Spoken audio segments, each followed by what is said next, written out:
So on the board, you'll see this is my sales cycle, right? And I broke it down into 7 different steps. And you've seen this before. The first step is bonding and rapport. How do we get somebody to like us, right? Because it's never easy. Within bonding and rapport, we talk about what the 30-second commercial is. How do you transition that into a meeting? How do you gain trust and competency to be able to work with a client? Once you have the bonding and rapport, the next part of the sales cycle becomes an upfront contract. An upfront contract sets the stage exactly as I spoke to before, as expectations of you, me, the client, and all of this is qualification. Everything, the first 5 sections of this is qualification, and your job is to get information. It's not necessarily to give it until there's a commitment to do business with you. What you want to do is eliminate free consultant and the different methods in the sales cycle. The upfront contract, after that is we got to go into pain. If there's no pain, there's no sale. We need to find pain. We need to find out what's keeping people up at night. And generally, it's not an easy thing to do because there's a lot of questions that go around the pain conversation. Because if it's not top of mind with somebody, you have to create that top of mind with them to be able to implement and get them to look at it. The next part of what we talk about is the budget step, and then I'm going to go over my budget talk today. We'll complete the budget step today, but I just want to give an overview of everything through here. When you have a pain, part of the qualification process is we got to qualify them financially. It's no good having a pain or a need for something and not being able to afford it, right? We can't be all things for all people. I can't get blood out of a stone, right? So we have to qualify them based on what it is that they have available to put into the plan. Not just the insurance, but the whole plan. See, the process that you have is a holistic planning process that talks about everything.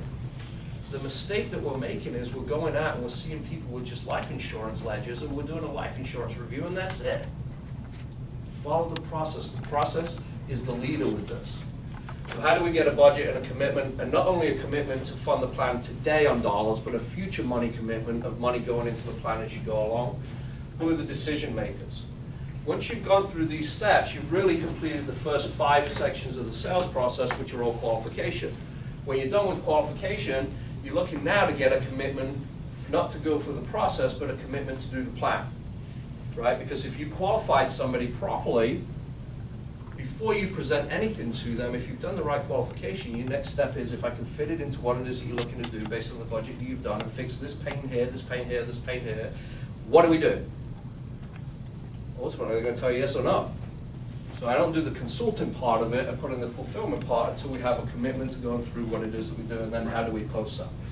So we're right here today. The last session I did, we talked about this. We did the respect talk. I'll go over that again just briefly. But ultimately what I want to get out of today is I want to spend our time going over money commitment and a budget talk to be able to have a conversation about money. And the reason I want to do that is because we from a young age are taught that it's rude and wrong to talk about what? Money. Why? Personal. Private. It Sets precedence. does. You know, as kids, like my son asked me, how much money did you make? Or how much do you think my dad's friend makes? Yeah, my friend's dad makes. I'm like, don't ask that. Why?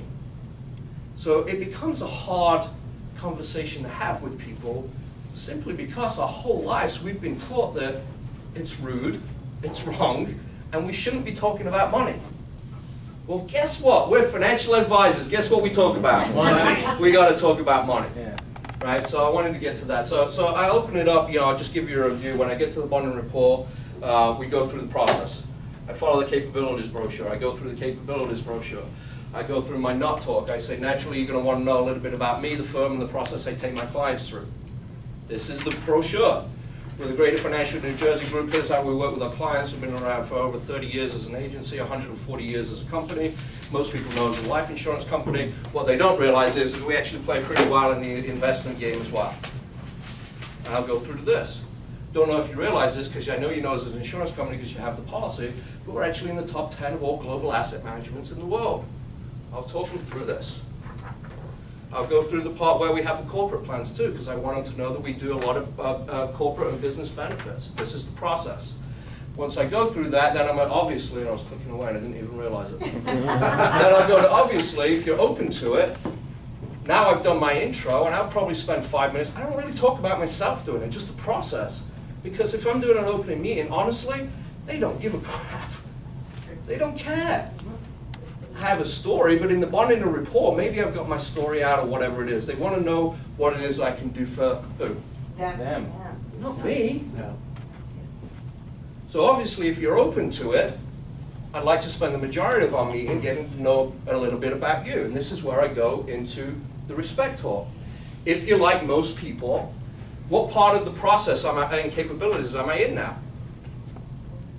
Say it again. Cornerstones. I'm in the cornerstones.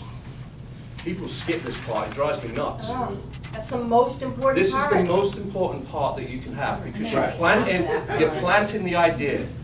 You're trying to create top of mind awareness. And there's a script for the cornerstones. We were on a leadership call on Friday where they were role-playing this brochure for the leadership team.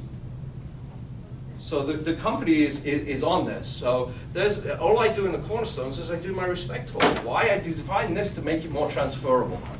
Because if I can remember an acronym, it makes it transferable for you guys to remember what it is you got to ask. And if you look at the respect, what it stands for is different things as you go through. It's retirement, education, savings, protection, cash flow, and taxes. It's all in the four cornerstones. Right. So you tell a story. If you're like most people we talk to and most of our clients have similar concerns. The first one is around retirement planning. Most of the people we're talking to are either in the accumulation or the decumulation part. Where are you? Are you saving or are you pulling money out? You're gathering information, you're getting information as you go through, you tell a story. These are what we call future concerns. And what we do as a process, what I'd like to do is I question all this, and I'm skipping over this. I spent a lot of time in here because we did this last time Right. to get to budget. What I'd like to know is where you are from a baseline perspective to be able to link those to your future concerns in all of these areas. Typically how these meetings end, based on how I answered your questions, I'm going to tell you how I answered your questions, I'm going to tell you you're going to tell me we're not a good fit. Based on how you answered my questions, I'm going to tell you got everything under control, there's nothing really I can do.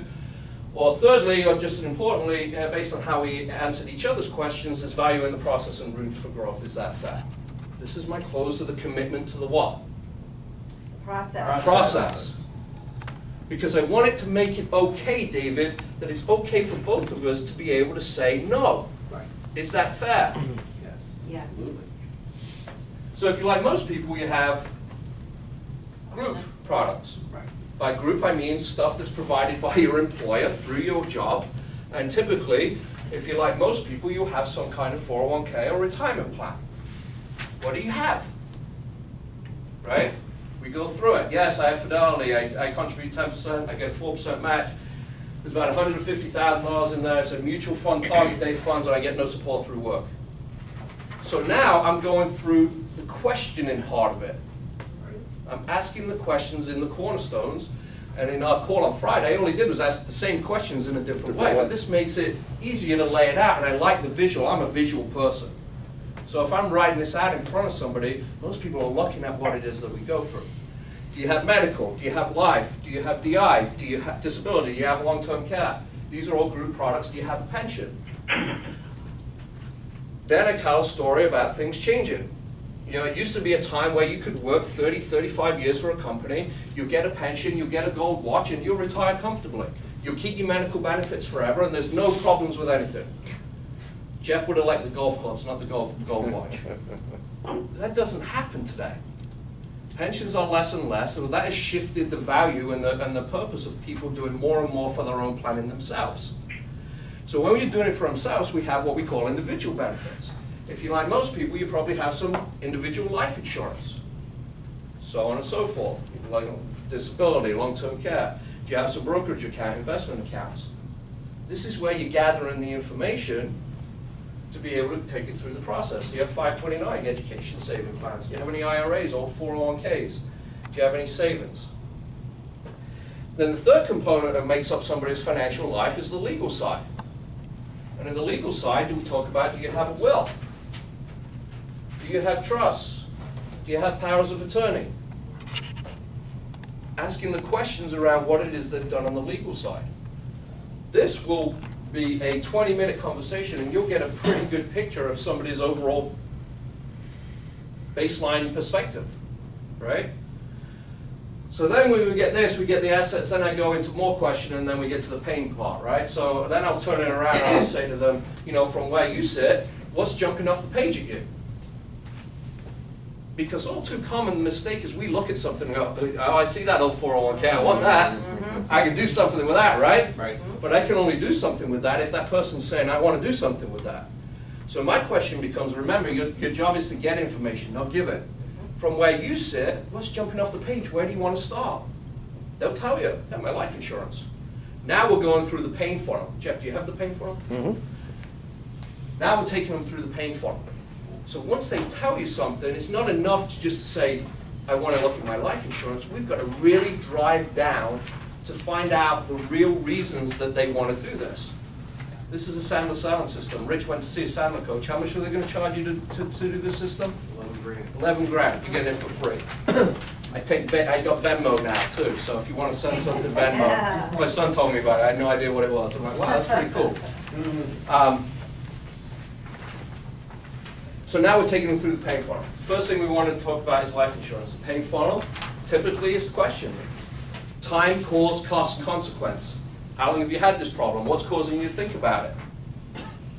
How much do you think it's going to cost you if you don't do something about it? How much do you think it's going to cost you to fix it? What have you done to fix it? What are the consequences if you didn't do something for you and your family based on what it is that you're saying? These are questions that they will give you, and it will give you an emotional tie-in to fix the solution of everything as you go through. So anyway, I'm speeding up. Next thing, what else jumps out? So we go through, we get 2 or 3 things. My investment, my brokerage, I take them through the pain funnel on everything they tell me.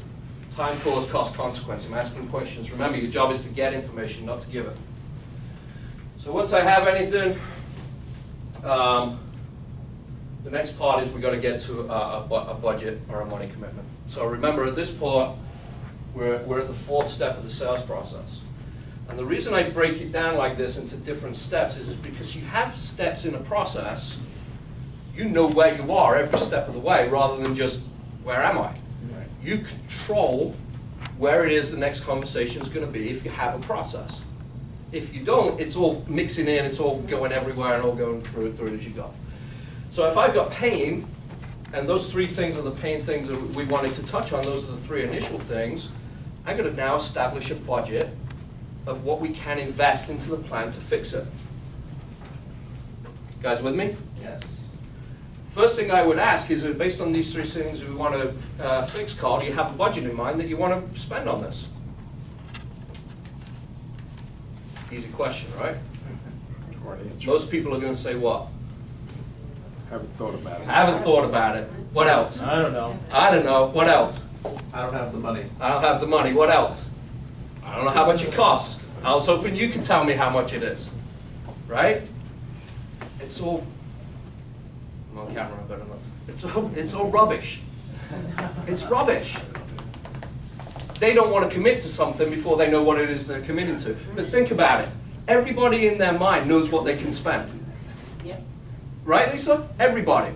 I go into Best Buy and I want to buy a TV. I'm not shopping based on what the TV can do. I'm going in there and I'm looking at what? Because that's my budget.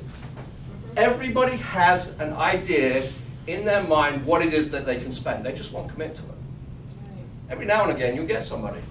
So the first question I'll ask is, based on what we talked about, David, do you have a budget in mind that jumps to mind that you want to spend and you want to commit towards the plan?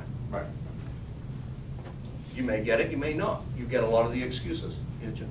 Yeah, when we talk about budget, we talk about the life insurance cost, premium. When we talk about annuity, how does that budget relevant to? Well, there's 2 things, right? Yeah. Because you've got assets that are already there, to Yeah. Susan's point about existing assets, Yes. which is more of an annuity play than funding something as a constant ongoing thing. So when I talk about budget, I talk about it as a whole, not just a budget for the life insurance. And I'll show you how to do that as well. Okay. So I talk about budget, and I talk about most people. A lot of my language comes around most people. And for this case, I'll use a male and a female husband, wife with a 7-year-old son making about $100,000 of income. So when we talk about money Most people want to achieve financial independence. What do I mean by financial independence? Means they could, Right. they could live and they don't have to work if they. Financial independence, yeah. And most people want to achieve financial independence between the ages of 55 and 65. We call that what? Retirement. But I'll tell you what financial independence really is. Financial independence, Jim, is the ability to choose.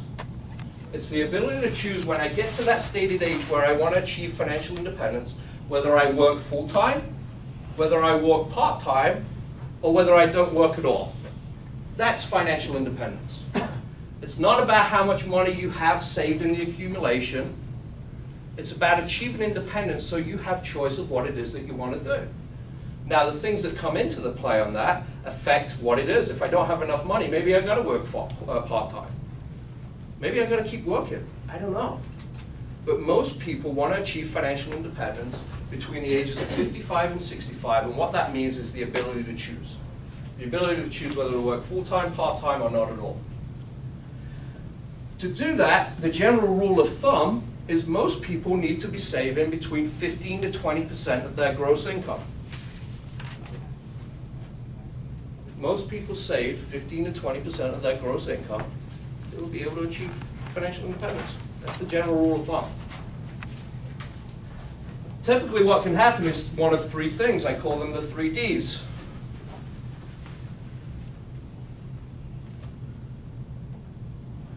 These are risks as we're saving money in the plan that could ultimately not let us achieve the financial independence. The first part is I could die prematurely. If I die prematurely, I don't have years and years to save. My family are not going to have my nest egg. They're not going to have the value that I've created over my lifetime. I could get sick or hurt and can't go to work, get a disability. If I'm not making income, my plan will never self-complete. I'll never get to the point where I need to be. And third and foremost is the third D, which happens more often than not, is discipline. And when I talk about discipline, it's the financial stresses that happen every single day. My power went out last night from the winds. The last time my power went out, I was out for 9 days. Wow. Remember that, Susan? Oh, yes. I was living in a hotel with 2 young kids. It cost me $3,000 for 9 days. That's a financial stress. Yeah. My boiler blew up last month. That's a financial stress.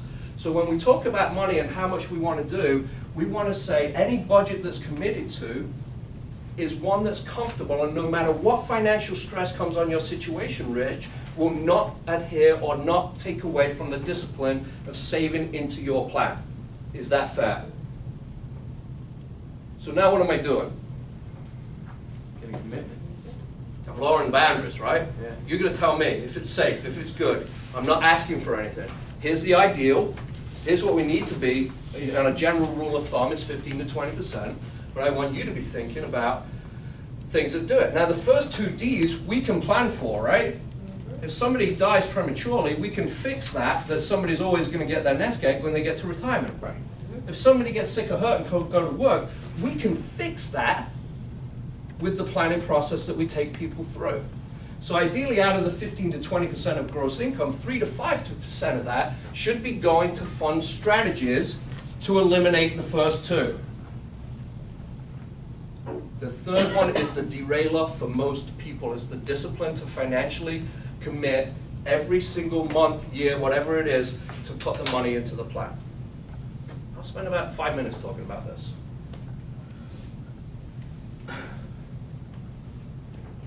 clicker stopped.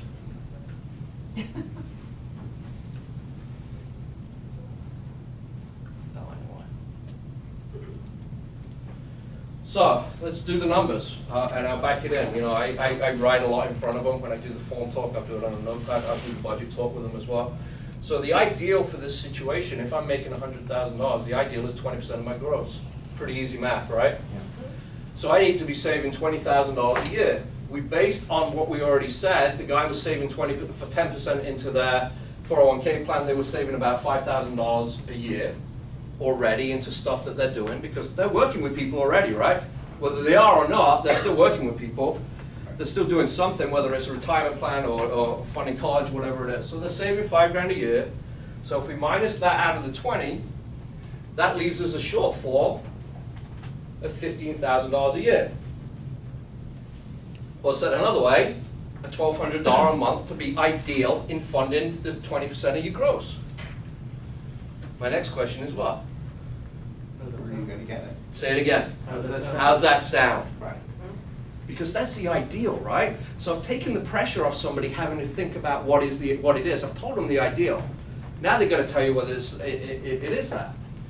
Most people do not have an additional $1,200 a month No. that you talk to be able to put to a budget.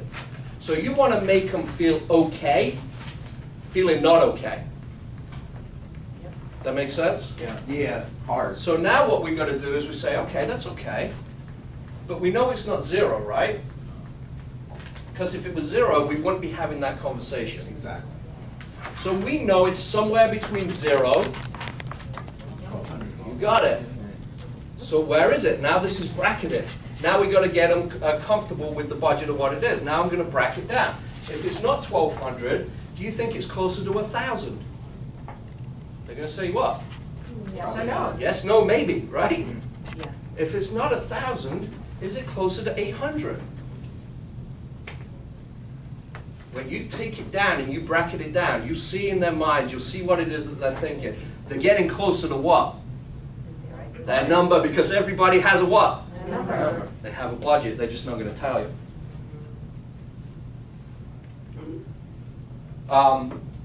So let's say, yes, they said yes, I could do 800 a month.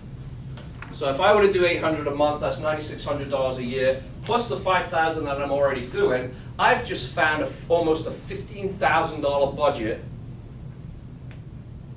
for a client.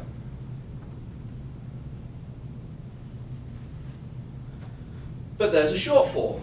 Our shortfall is ideally we want to be at $1,200 a month, but doing something now is always better than doing nothing. And in fact, a part of the process, as we go through this, as part of building out your plan, is every year we're going to make a future commitment to getting closer to the what?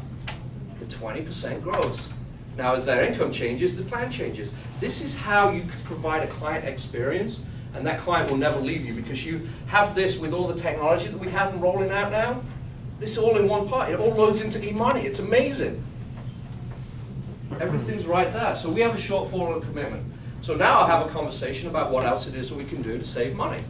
If you're like most people, you probably have some liability, home or auto insurance. Jeff's been piping on for how long now about getting the deck pages for the home and auto, right? Jeff, how easy is that now? Easy. What do? We get the deck pages, we send them up, they quote it. Yep. So my conversation becomes, if I can save you money on your home auto or your liability insurance, by the way, I've been licensed for PNC for 10 years. How many policies do you think I've sold in those 10 years? Zero. Zero. Don't want to know it? Part of my process though. Because I can hand it off, and I can still get comped on it, but I can hand it off and have somebody do the analysis, and I can say as part of my budget, if I can save you money on this, can I take 100% of those savings and allocate them to this number? So maybe now I'm getting upwards of the 800, maybe now I'm getting closer to 900, 850, whatever the case is. If you're like most people, if you own a home, you probably have a mortgage rate. Yes. When was the last time you looked at your mortgage rate?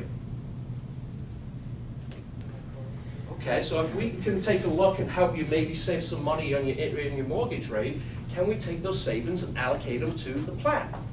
These are savings that we can do right now to increase the budget of what it is that we're going through. If you're like most people, and if you're working, you typically would get a raise each year. How much is your raise? Let's say they said 5%. So if I'm getting a raise, out of that raise, we know the IRS is going to take a third, right? A third of it can go to our lifestyle of what it is we want to increase. Is it okay if I take a third of that raise and put it into the future commitment, into your plan of getting this closer to where we need to be on an ideal basis? If you're like most people, you may get a tax refund. This year. Yeah, depending on who you talk to, right? If you're like most people, you might get a tax refund. Typically, what do? We know at this point the IRS is not taking a third because she's giving you your money back. Most people say they want to pay off their debt for Christmas. Can we take a third of it and do that? And can we take a third of it and allocate it to the plan? So these are your future commitments. So now think about what you've done. You've just set a precedent to be able to, every time you go back and do a review, not just review that current plan, but do what? Get more money, right? That for me? Get more money. So now it's not just reviewing the stuff, you have an ability to be able to put more money and get paid and paid and paid and paid. Imagine you have 100 clients you have a future money commitment to, and they're all committed another 500, whatever, $100 a month to you in the plan. Makes it a little easier building your revenue, right? Because they're already committed to doing the process. So follow the process. This is what I talk about in the budget. Then I want to find out what their emergency fund and their liabilities are. Why? Because I want to find out if I can help them cut any debt down in their credit cards. I want to find out interest rates on autos or student loans. Ideally, I want to make sure this is funded first and foremost, make sure they have an emergency fund set up. It's the first part of putting the plan together. But this is a conversation I'll have about having a money commitment. It's not just a budget, it's a money commitment. By the way, if you really wanted to get into it, the capabilities through the planning software, whether it's eMoney or whether it's NaviPlan and Compass and what's the Forecaster, you have a whole budgeting tab on there too. So you can link it all up. And I'll tell you why I'm also excited about eMoney, because they can link their accounts to that eMoney. So they can link their bank accounts, their credit cards, their investments. So when I do a budgeting piece for somebody, guess what? It's all there and it's all categorized. So out of the details that they spend on their food off their debit card, I know they're spending X amount of dollars on food every single month, and I don't even have to ask them. It's already there from the bank. It's fed directly into it.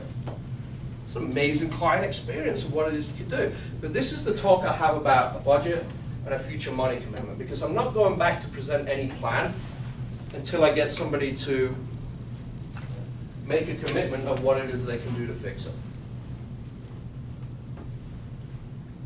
Any questions? I just think this part is so critical, because what happens to a lot of people is they go back, they think they know what the person needs, they make this recommendation, they never went through the process, and then they wonder why it didn't happen. And they'll make up an excuse at the back end of why, which really, they have no idea why it didn't happen, because they didn't go through the process.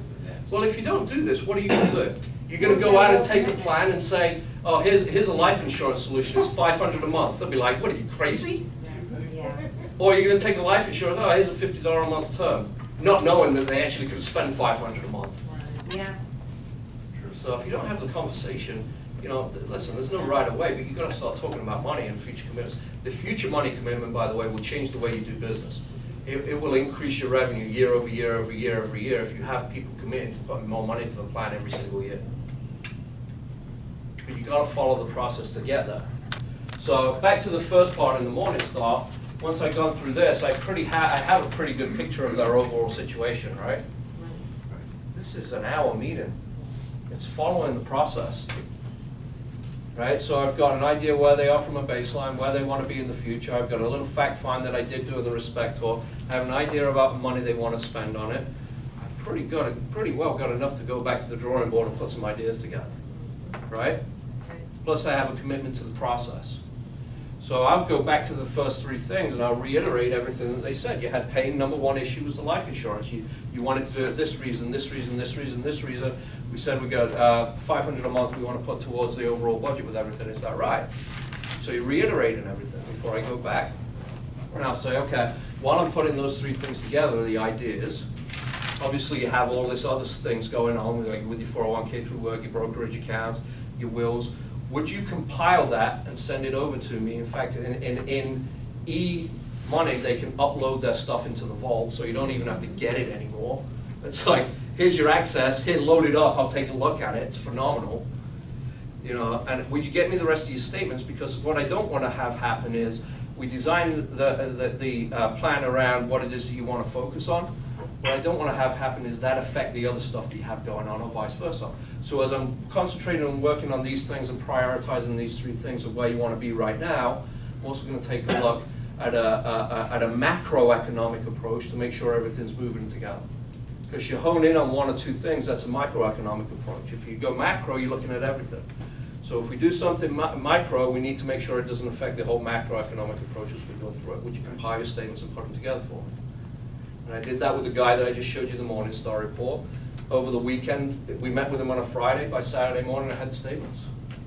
Not only did I have the statements, he actually filled out the fact find for me. Right, Don? I said, fill out the fact. I had a baby crying in Starbucks. What am I going to do? You know, I couldn't ask him to fill it out. But he committed. The thing that we were able to get him to do is to commit to the process.